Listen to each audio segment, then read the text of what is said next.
फातिमा की रानी माँ, प्रभु यीशु की माँ, आसरा तू ही है माँ।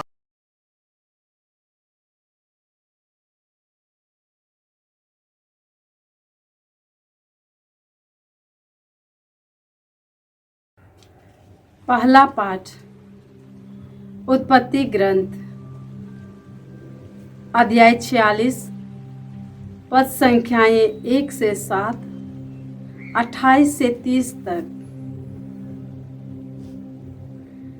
इस्राएल ने अपने समस्त संपत्ति के साथ प्रस्थान किया और बेरशिबा पहुंचकर अपने पिता इसहाक के ईश्वर को बलि चढ़ाई।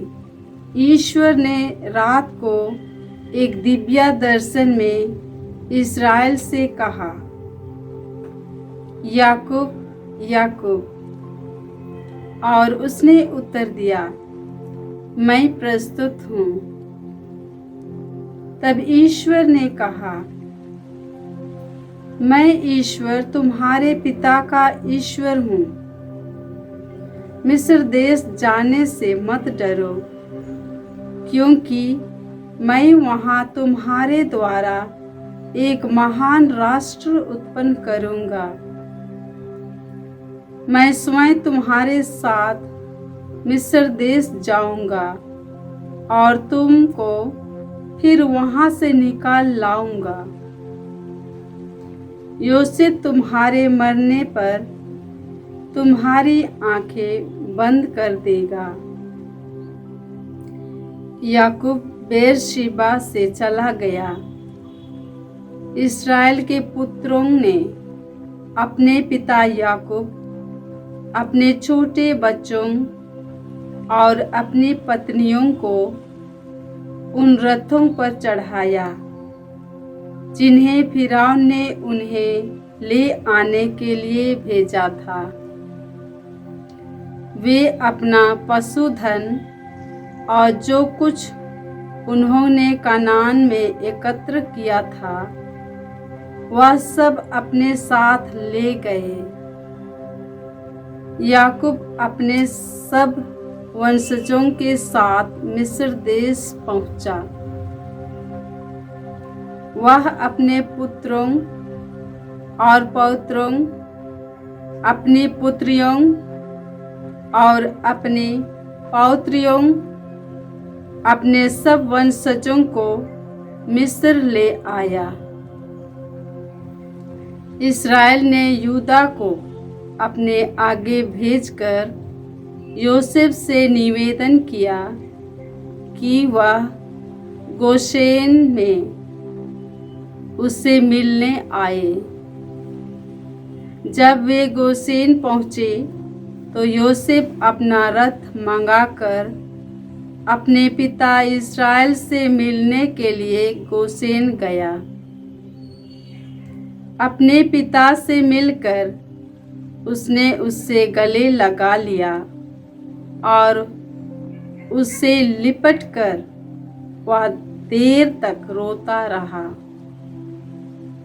इस्राएल ने योसेफ से कहा, अब तो मैं सुखपूर्वक मृत्यु की प्रतीक्षा करूंगा, क्योंकि मैं फिर तुम्हारे दर्शन कर सका और जान गया हूँ कि तुम जीवित हो। प्रभु की वाणी। ईश्वर को धन्यवाद। भजन अनुवाक्य। प्रभु धर्मियों का उद्धार करता है। प्रभु धर्मियों का उद्धार करता है। यदि तुम प्रभु पर भरोसा रखकर भला करोगे तो स्वदेश में सुरक्षित रह सकोगे। यदि तुम प्रभु में अपना आनंद पाओगे तो वह तुम्हारा मनोरथ पूरा करेगा। अनुवाक्य। प्रभु धर्मियों का उद्धार करता है। प्रभु धर्मियों का उद्धार करता है। प्रभु धर्मियों की रक्षा करता है। वह अनंत काल तक सुरक्षित रहेंगे। उन्हें संकट के समय निराश नहीं होना पड़ेगा और अकाल के समय वितरित किए जाएंगे। अनुवाक्य। प्रभु धर्मियों का उद्धार करता है। प्रभु धर्मियों का उद्धार करता है। बुराई से बचते रहो, भलाई करते रहो और तुम सदा ही सुरक्षित रहोगे, क्योंकि प्रभु को धार्मिकता प्रिय है। वह अपने मित्रों को कभी नहीं त्यागता। विधर्मी सदा के लिए नष्ट हो जाएंगे, दुष्टों का वंश नहीं बना रहेगा। अनुवाक्या। प्रभु धर्मियों का उद्धार करता है। प्रभु धर्मियों का उद्धार करता है। प्रभु धर्मियों का उद्धार करता और संकट के समय उनकी रक्षा करता है। प्रभु उनकी सहायता करता और उन्हें बचाता है। वे प्रभु का आश्रय पाकर सुरक्षित रहते हैं। अनुवाक्य। प्रभु धर्मियों का उद्धार करता है। प्रभु धर्मियों का उद्धार करता है। जय घोष। हालेलुया। जब सत्य का आत्मा आएगा तो वह तुम्हें पूर्ण सत्य तक ले जाएगा। मैंने तुम्हें जो कुछ बताया वह उसका स्मरण दिलाएगा। हालेलुया। प्रभु आप लोगों के साथ हो और आपकी आत्मा के संत साथ। मत्ती के अनुसार पवित्र सुसमाचार। हे प्रभु तेरी महिमा हो। अध्याय 10 पद संख्याएं 16 से 23 तक। प्रभु यीशु ने अपने शिष्यों से यह कहा, देखो मैं तुम्हें भेड़ियों के बीच भेड़ों की तरह भेजता हूँ। इसलिए सांप की तरह चतुर और कपोत की तरह निष्कपट बनो। मनुष्यों से सावधान रहो, वे तुम्हें अदालतों के हवाले कर देंगे और अपने सभागृहों में तुम्हें कोड़े लगाएंगे। तुम मेरे कारण शासकों और राजाओं के सामने पेश किए जाओगे, जिससे मेरे विषय में तुम उन्हें और गैर यहूदियों को साक्ष्य दे सको। जब वे तुम्हें अदालत के हवाले कर रहे हों तो यह चिंता नहीं करोगे कि तुम कैसे बोलेंगे और क्या कहेंगे। समय आने पर तुम्हें बोलने को शब्द दिए जाएंगे, क्योंकि बोलने वाले तुम नहीं हो, बल्कि पिता का आत्मा है जो तुम्हारे द्वारा बोलता है। भाई अपने भाई को मृत्यु के हवाले कर देगा और पिता अपने पुत्र को। संतान अपने माता पिता के विरुद्ध उठ खड़ी होगी और उन्हें मरवा डालेगी। मेरे नाम के कारण सब लोग तुमसे बैर करेंगे, किंतु जो अंत तक धीर बना रहेगा उसे मुक्ति मिलेगी। यदि वे तुम्हें एक नगर से निकाल देते हैं तो दूसरे नगर भाग जाओ। मैं तुमसे ये कहता हूँ, तुम इस्राएल के नगरों का चक्कर पूरा भी नहीं कर पाओगे कि मानव पुत्र आ जाएगा। प्रभु का सुसमाचार। हे क्रिस्त तेरी स्तुति हो। जय यीशु क्रिस्त में प्रिय भाई और बहनों, आज का पहला पाठ उत्पत्ति ग्रंथ अध्याय 46 से है। पद संख्याएं 1 से 7 तक और फिर 28 से 30 तक। इसमें हमने सुना कि याकूब मिस्र देश के फिराउन और वहाँ के प्रधानमंत्री अपने खुद बेटे के निमंत्रण के कारण वह याकूब मिस्र देश चला गया। अपने सारे बाल बच्चों को, सारी संपत्तियों को लेकर वह मिस्र की ओर चल पड़ा। रास्ते पर ईश्वर ने उसे सांत्वना दी, भविष्यवाणी की, और ईश्वर का कहना था, मैं ईश्वर तुम्हारे पिता का ईश्वर हूँ। मिस्र देश जाने से मत डरो, क्योंकि मैं वहाँ तुम्हारे द्वारा एक महान राष्ट्र उत्पन्न करूँगा। मैं स्वयं तुम्हारे साथ मिस्र देश जाऊँगा और तुमको फिर वहाँ से निकाल लाऊँगा। इसलिए याकूब अपने सब वंशजों के साथ मिस्र देश पहुँचा। वह अपने पुत्रों और पौत्रों, अपनी पुत्रियों और अपनी पौत्रियों, अपने सब वंशजों को मिस्र ले आया। याकूब ने यूदा को अपने आगे भेजकर यूसुफ से निवेदन किया कि वह गोशेन में उससे मिलने आए। फिरौन ने उनके लिए गोशेन प्रदेश चुना था। वो बहुत अच्छी जगह थी। अच्छी तरह वे अपने जानवरों का पालन पोषण कर सकते थे। वहाँ यूसुफ याकूब से मिलने आया।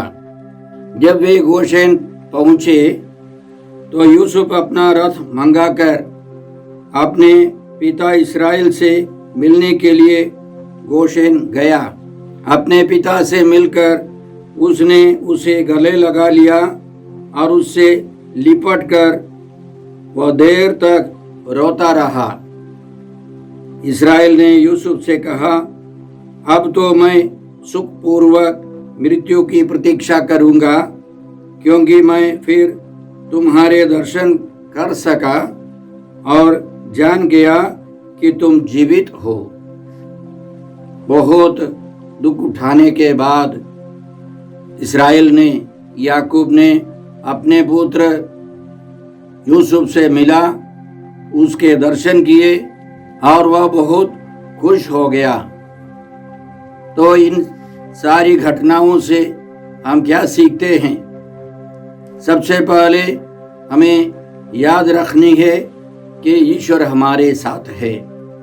हम सबों को दुख कष्ट सहना पड़ता है, अन्याय अत्याचार सहना पड़ता है, फिर भी ईश्वर हमारा त्याग नहीं करता, हमें नहीं छोड़ता है। ईश्वर हमारे साथ रहता है, हमें सांत्वना देता रहता है, हमारी रक्षा करता है। हर एक व्यक्ति को यूसुफ के समान या याकूब के समान सहना पड़ेगा। यूसुफ ने अपने भाइयों के विरोध में कुछ नहीं किया, उनकी हानि नहीं पहुंचाई, उल्टा यूसुफ ने उनकी रक्षा की। यह सब ईश्वर की इच्छा समझकर उसने सब कुछ सह लिया। अब यह सब उनकी भलाई के लिए, सबों की भलाई के लिए ईश्वर ने बदल दिया। इसलिए हम सबों को अपने जीवन की सारी कठिनाइयों को, दुख तकलीफों को ईश्वर की इच्छा समझकर स्वीकार करना होगा। ईश्वर सब कुछ भलाई में बदल देगा। संत पौलुस रोमियों के नाम पत्र अध्याय 8 और संख्या 28 में इस प्रकार कहते हैं, हम जानते हैं कि जो लोग ईश्वर को प्यार करते हैं और उसके विधान के अनुसार बुलाए गए हैं, ईश्वर उनके कल्याण के लिए सभी बातों में उनकी सहायता करता है। अंग्रेजी में हम लोग इस प्रकार पढ़ते हैं कि ईश्वर सभी बातों को उनकी भलाई में बदल देता है। सभी बातों को उनकी भलाई के लिए ईश्वर बदल देता है। तो इसी तरह हम विश्वास के साथ आगे बढ़े। आज के सुसमाचार में हमने सुना कि प्रभु यीशु अपने शिष्यों को सुसमाचार के प्रचार के लिए भेज रहे हैं, उनको सिखा रहे हैं कि किस प्रकार वे सुसमाचार के कार्य के लिए आगे बढ़ना है, उनका मनोभाव क्या होना है। सबसे पहले हमने सुना कि यीशु कहते हैं, मैं तुम लोगों को भेड़ों की तरह भेज रहा हूँ, लेकिन तुम लोग जहाँ जाते हो वहाँ भेड़िए हैं। भेड़ियों के बीच भेड़ों की तरह तुमको जाना होगा। क्यों? क्योंकि उत्पत्ति ग्रंथ अध्याय 9 पद संख्या 21 में ईश्वर ने नूह से कहा, बचपन से ही मनुष्य की प्रवृत्ति बुराई की ओर होती है। बचपन से ही मनुष्य की प्रवृत्ति बुराई की ओर होती है। हमको अच्छा बनना पड़ता है। हर एक व्यक्ति के अंदर तरह तरह की बुराइयां हैं। जब तुम लोग सुसमाचार लेकर जाओगे तो बहुत सारे भेड़िए सामने होंगे, इसलिए तुमको सांप के समान चतुर रहना है, कपोत के समान निष्कपट रहना है, उनके समान आचरण नहीं करना है। यह अनुदेश केवल उनके लिए नहीं, यीशु के प्रेरितों के लिए नहीं, हर एक विश्वास के लिए लागू है। हर एक विश्वासी को निष्कपट जीवन बिताना है, पवित्र जीवन बिताकर भेड़ियों को भेड़ों में बदलना है। यह दो राज्यों का संघर्ष है, युद्ध है, उसमें प्रभु यीशु विजयी है। पुनर्जीवित यीशु ने शैतान पर विजय पाई है, संसार पर विजय पाई है, पापों पर विजय पाई है, बीमारियों पर विजय पाई है। इसलिए हम उस विजयी प्रभु को लेकर, उनके पुनरुत्थान का संदेश लेकर हम जाते हैं। हमको होशियार रहना है, सांप के समान चतुर रहना है। यह चतुराई पवित्र आत्मा दे सकता है, हम खरीद नहीं सकते हैं। आगे यीशु कहते हैं, मनुष्यों से सावधान रहो, वे तुम्हें अदालतों के हवाले कर देंगे, अपने सभागृहों में तुम्हें कोड़े लगाएंगे। तुम मेरे कारण शासकों और राजाओं के सामने पेश किए जाओगे, जिससे मेरे विषय में तुम उन्हें और गैर यहूदियों को साक्ष्य दे सको। इसी तरह मौका है सुसमाचार सुनाने के लिए कठिनाइयों के बीच में, और यीशु का कहना है सभागृहों में तुमको कोड़ों से मार खाना पड़ेगा। सभागृह प्रार्थनालय है, वहां बाइबल पढ़ते थे यहूदी लोग, वहां तुमको मार मिलेगी। कहने का तात्पर्य क्या है? जहां हम लोग सोचते हैं वहां सुरक्षा है, वहां से भी हमको दुख उठाना पड़ेगा, अत्याचार सहना पड़ेगा। और यीशु आगे कहते हैं कि जब समस्याएं आती है, तुमको चिंता नहीं करनी है कि क्या बोले, कैसे बोले, कब बोले, क्योंकि पवित्र आत्मा तुमको प्रेरणा देता रहेगा। बोलने के लिए शक्ति और शब्द दिए जाएंगे। ईश्वर हमको अकेला नहीं छोड़ता है। जैसे हम लोगों ने सुना पहले पाठ में, ईश्वर याकूब से वादा करता है, आगे बढ़ने के लिए मत डरो, मैं तुम्हारे साथ रहूंगा, चिंता मत करो, यह मेरी योजना के अनुसार तुम मिस्र देश जा रहे हो।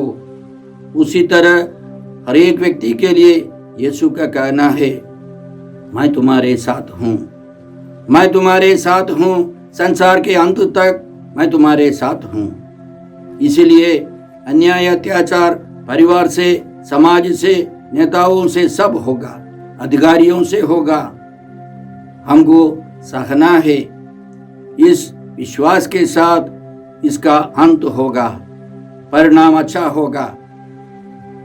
हाल ही में एक कृष्ण भक्त महिला साक्ष्य देती है, उसकी बेटी की शादी होगी, उसकी बेटी भी एक भक्त लड़की है, लेकिन ससुराल में वे लोग यीशु को नहीं मानते थे और तरह तरह के अत्याचार उसके ऊपर।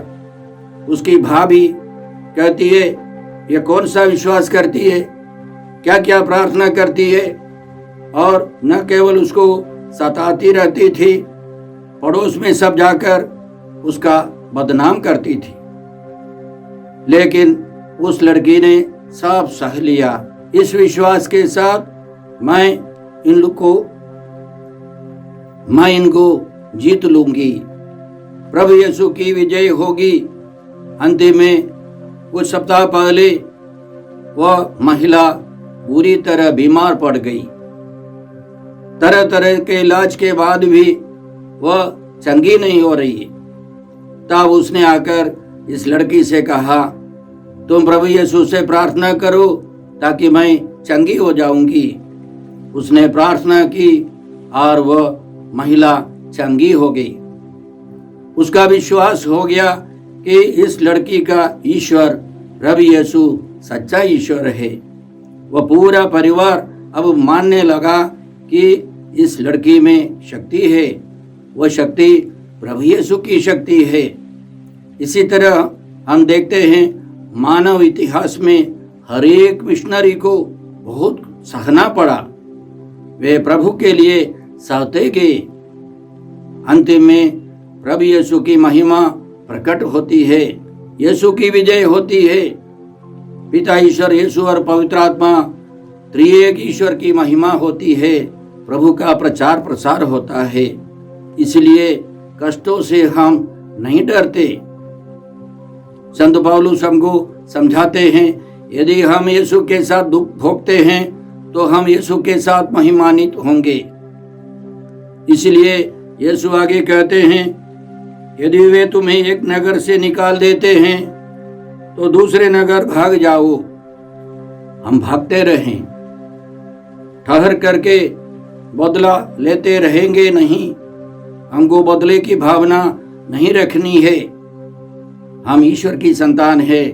ईश्वर के सुसमाचार, प्रभु यीशु के सुसमाचार ले जाते हैं तो हमको शत्रुओं से प्रेम रखना है, उनके लिए प्रार्थना करनी है, उनकी सेवा करनी है, तब हम वे उनको जीत लेंगे। इसलिए भाई और बहनों, हम अपने जीवन के सारे कष्टों को यीशु के क्रूस के साथ समर्पित करें। याद रखें, कुरिन्थियों के नाम दूसरे पत्र अध्याय 1 पद संख्या 6 में संत पौलुस हमको समझाते हैं, हमारे दुखों के द्वारा दूसरों को सांत्वना और मुक्ति मिल सकती है। इसलिए हम ये कृपा मांगते हैं। कुछ साल पहले एक भारतीय पुरोहित को मुस्लिम आतंकवादियों ने गिरफ्तार कर लिया, उनको गायब कर दिया। हमारे देश के कई भक्तों ने प्रार्थना की, प्रभु उन पुरोहित की रक्षा कर। एक नेक ख्रिस्त भक्त ने प्रार्थना की, प्रभु तूने उनको मौका दिया है, हिंदुस्तान से तेरा एक पुत्र जाकर उन आतंकवादियों को सुसमाचार सुनाए और बहुत सारे आतंकवादियों का मन परिवर्तन हो।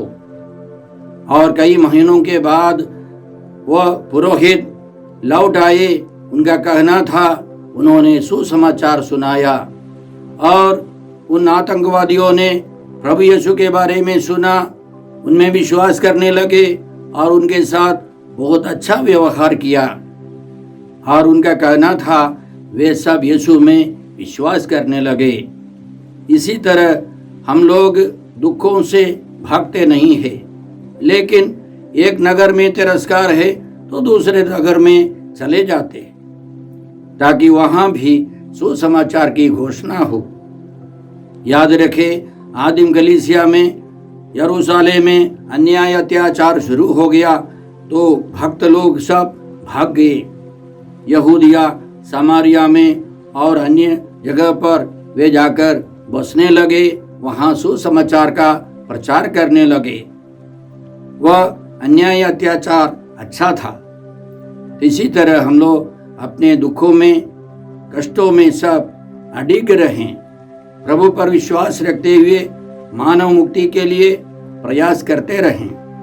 हे पिता ईश्वर, हे प्रभु यीशु, हे पवित्र आत्मा ईश्वर, आज के सारे पवित्र वचनों के लिए हम तुझे धन्यवाद देकर प्रार्थना करते हैं कि हम तुझ पर भरोसा रखें, विश्वास रखें। तू हमारे साथ सदा रहता है और हमारे सारे कष्टों को मानव मुक्ति के लिए समर्पित करते हैं। हम यह प्रार्थना करते हैं प्रभु क्रिस्त के द्वारा। हमारे प्रभु यीशु क्रिस्त की कृपा, ईश्वर का प्रेम और पवित्र आत्मा का साहचर्य आप सबों को प्राप्त हो। आमीन।